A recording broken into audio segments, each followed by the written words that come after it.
What is happening? Nitty Gritty Garage is back. I'm back. It's been a while. Garage is definitely different. Things have changed. A lot of life things have happened.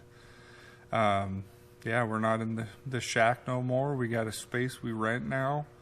It's pretty professional, I suppose, opposed to what it used to be. I'll take you with me and we can take a peek around, and you can see we got the beautiful 240 back in here. We had an event last weekend, went absolutely phenomenal. Cannot complain about that. A couple tire machines, and nice and simple. Got a lot of work we've been doing, got a lot of work ahead of us for sure. So I don't know if you guys want to see customer jobs or more along the lines of just drift car stuff or kind of all of it. I don't really know. You can leave a comment below and we'll figure it out, I guess. But the only couple modifications, I guess, we finally got power steering on the old girl. I don't know if you can see that, but there's all my power steering lines. Electric. I run, you can see the bottom of it there. Electric power steering pump now out of a Volvo. Absolutely phenomenal. The car is a million times different than it used to be. Still the same platform, VH45 and all that nonsense. Nothing else has really changed since then. The only thing that we are changing though is these knuckles. So the reason I'm changing them, we can get a little bit of education here, is the length of this determines the amount of angle that you have. Pivoting angle, basically. So we got these other knuckles over here, freshly, let's find a good place for this, freshly redone by a buddy of mine. But so you can see the difference here. So this arm quite a bit further than this one itself. Also, if you notice, this arm or this pickup point for the tie rod is way inside from where the ball joint is. That creates Ackerman, and Ackerman is like your follow wheel opposed to your lead wheel, whichever direction you're turning. That causes drag, wheel drag. In drifting, you want basically zero. So on this knuckle, we shortened it up and then also pushed the pickup point away further. So technically there should be zero. So if this wheel is at, say, 50 degrees, the other wheel should be exactly at 50 degrees as well. That just gives you a lot more parallel movement. So we're swapping those out, and then we'll just kind of keep on keeping on this thing, and then we'll film this weekend and get some good footage of the event. I'll try and find some footage of the past weekend's event. I didn't film a lot on the GoPro. I should have, but I have some outside footage that we can probably place here now.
the garage has been good. Everything's been good.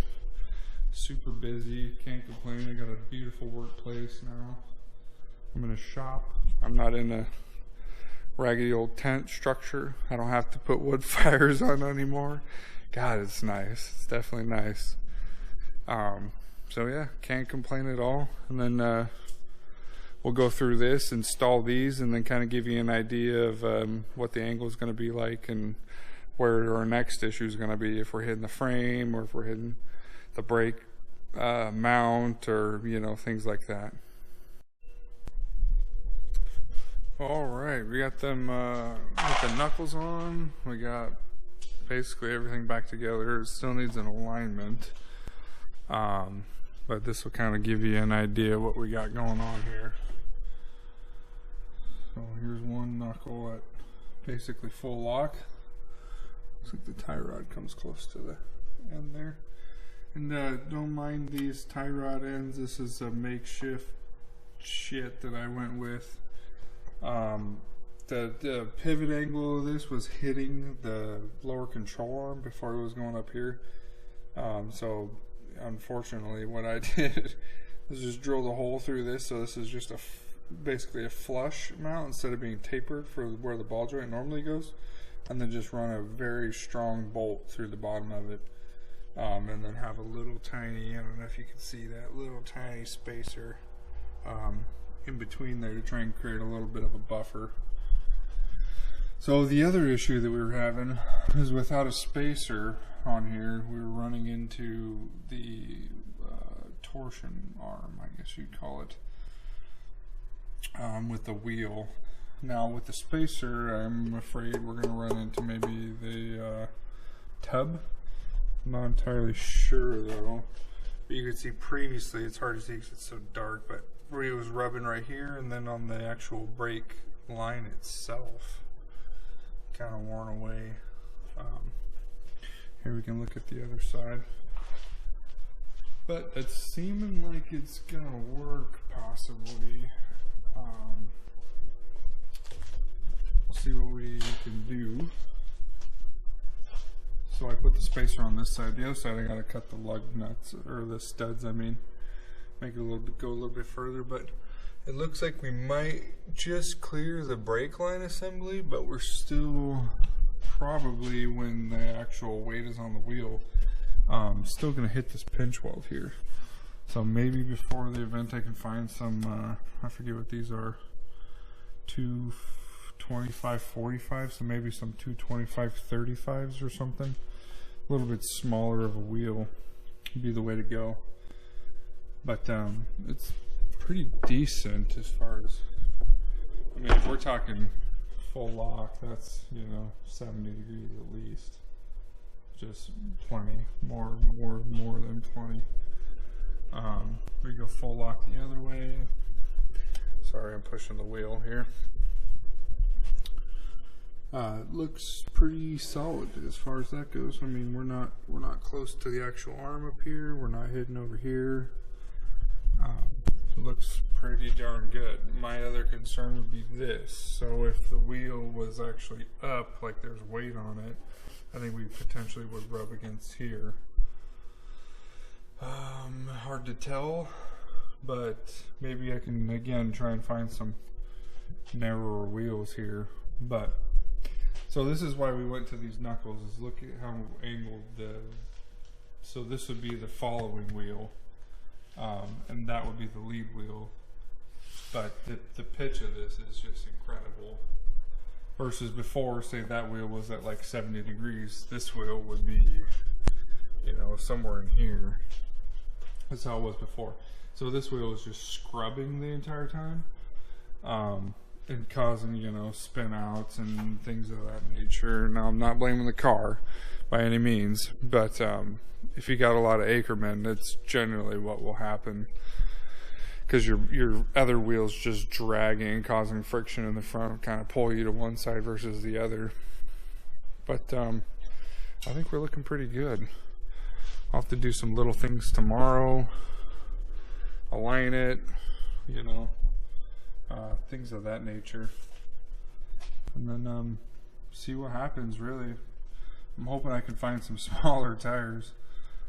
Cause yeah, I think we might run into the tubs on that with the spacer at least. Without the spacer though, we're running into the the firewall and the brake line. You can see on the inside of this wheel. She's already getting mowed. She's already getting mowed down, unfortunately. So maybe I can figure that out and then pick back up tomorrow.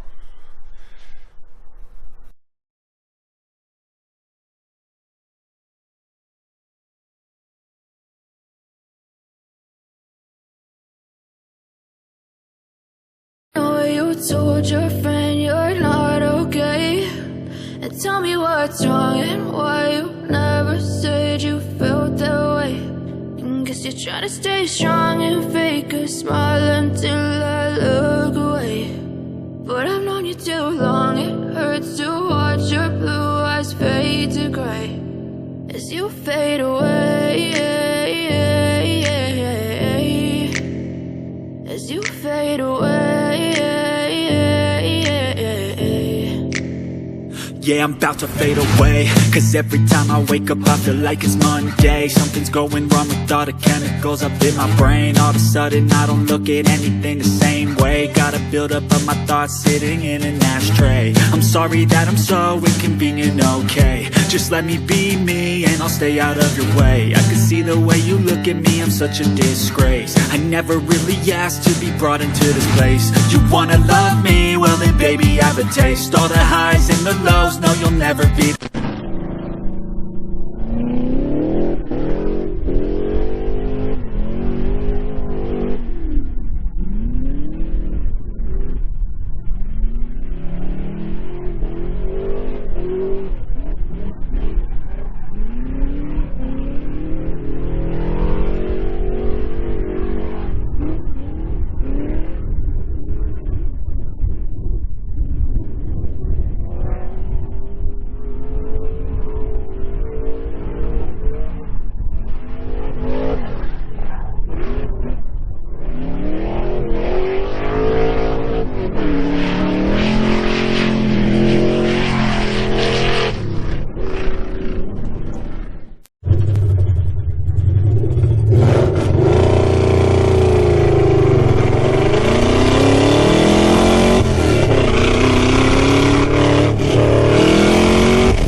back. We made it back from the tanacross trip down there in Toke. It was a great weekend, phenomenal. Didn't get to film everything that I was expecting to. Lost some footage. Some of it just didn't work out. So the first day was good. Got about 4 runs in, and then the inner tie rod ripped out of the rack, the steering rack. I have these little bushings on their spacer bushings, so the tie rod can basically articulate more, has more adjustment. But it ripped where there's only a little bit of the threads that actually still goes into the rack, and it ripped those clean out of the rack. So what I did was I just took that bushing off, that spacer bushing off, and then just ran it all the way back in there. And it seemed to work all the rest of the second day. The steering felt a little funny, obviously, because one side had the bushing, the other side didn't, and kind of makeshift together. But it ended up working out. I can't complain at all about that. We made it back safe, and we burned quite a few tires. Nice little group of tires that are just destroyed. Car made it back pretty good, so really can't complain about anything as far as all this goes. Could have been a lot worse, but she was misfiring. I don't know if you guys could tell in the video. She's misfiring. It's fuel or it's ignition, one of the two. Let's see if I can get some coil packs coming, and then my freaking pressure tester, or my pressure gauge on my whatever it's called, pressure regulator is just totally toast. Completely gave up. So maybe I'll just try and find another gauge for that, and maybe that's what the issue is itself. It's just the pressure regulator is just not holding proper pressure anymore. So it's either that, fuel or spark. So that shouldn't be any kind of issue. Figure that out, and then we'll see what's up for the next event, and hopefully get all that stuff swapped over. New tie rod and a new steering rack. Looks like I got a few of these 240s around here I can just steal a steering rack from, and then just redo that. That way it's nice and solid and squared away. I don't have to worry about it. Yeah, all in all, it was a great weekend. Thank you guys for tuning in, and then like, comment, subscribe, and comment if you guys want to see just drifting videos or more kind of in general repair stuff. I mean, at the shop we do from power steering hoses to brake jobs to engine replacements to lots and lots and different array of things. If you guys want to see that kind of thing on this channel, just shoot a comment. I'm kind of open to whatever. I'd like to keep you guys happy, as well as show you guys things that I like to do as well. Other than that, thank you.